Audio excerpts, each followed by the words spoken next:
দুবাইয়ে 2 বছরের employment visa খোলা রয়েছে, তবে শুধুমাত্র হাই প্রফেশন ভিসাটি খোলা রয়েছে। আসসালামু আলাইকুম, সবাই কেমন আছেন? আশা করি আপনারা ভালো আছেন। আপনাদের দয়ায় আমরাও ভালো আছি।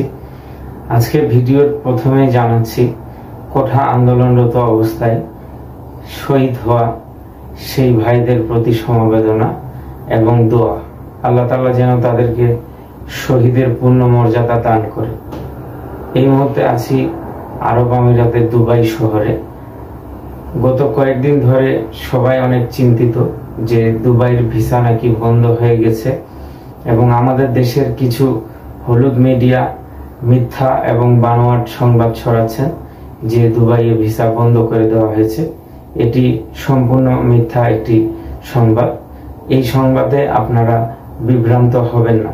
যেটি পেতে হলে আপনার ডিগ্রি, অনার্স অথবা মাস্টার্সের সার্টিফিকেট থাকতে হবে। সেই ক্ষেত্রে আপনি যদি সম্পূর্ণ তাদের যে নিয়ম সেই নিয়ম মেনে ওয়েবসাইটে গিয়ে এজেন্সির মাধ্যমে অ্যাপ্লাই করেন, আপনি অ্যাপ্রুভাল পাবেন এবং অ্যাপ্রুভাল হচ্ছে। যেহেতু আমরা ভিসার কাজগুলো করে থাকি, ভিসার কাজে সাপোর্ট দিয়ে থাকি, সেই ক্ষেত্রে আমাদের কাছে আপনারা জেনুইন ইনফরমেশনটা পাবেন। আশা করি সত্যি ইনফরমেশনটা পাবেন।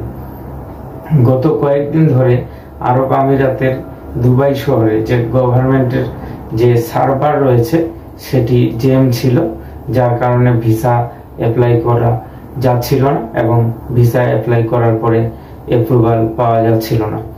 এটি আজকে নতুন নয়, মাঝে মধ্যেই মাসে একবার অথবা 2 মাস পরে একবার সার্ভারের সমস্যা হয়ে থাকে। যেহেতু বিভিন্ন দেশ থেকে লক্ষ লক্ষ মানুষ এখানে এমপ্লয়মেন্ট ভিসার জন্য আবেদন করে, তো এই বিষয়টা যারা টাইপিং সেন্টার আছে দুবাই এবং যারা ভিসা সংক্রান্ত কাজ করে তারা ভালো জানে। এই সুযোগে দেশের কিছু মিডিয়া বিভ্রান্ত ছড়াচ্ছেন যে আরব আমিরাতের ভিসা নাকি বন্ধ করে দেওয়া হয়েছে।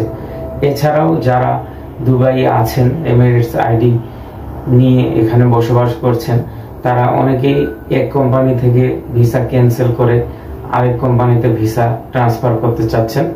সেই ট্রান্সফার ভিসাটি সম্পূর্ণ বাংলাদেশিদের জন্য চালু রয়েছে। তো কারো মিথ্যা নিউজ এবং মিথ্যা তথ্যে বিভ্রান্ত হবেন না। নিজের আত্মীয় স্বজন বা পরিচিত কেউ থাকলে ভালোভাবে তার মাধ্যমে যাচাই করার চেষ্টা করুন। ভালো থাকবেন আপনারা, ভালো থাকুক আমাদের এই বাংলাদেশ, এই কামনা করে আজকের ভিডিও শেষ করছি। কমেন্টসের মাধ্যমে জানাবেন, আমরা পরবর্তী ভিডিও আপনাদের মাঝে আপলোড দিব এবং এরপরে একটি ভিডিও আপলোড দিব দুবাইয়ে 2 বছরের এমপ্লয়মেন্ট ভিসা নিয়ে আসার পর কি ধরনের জব পাবেন এবং কত টাকা স্যালারি। ধন্যবাদ সবাইকে।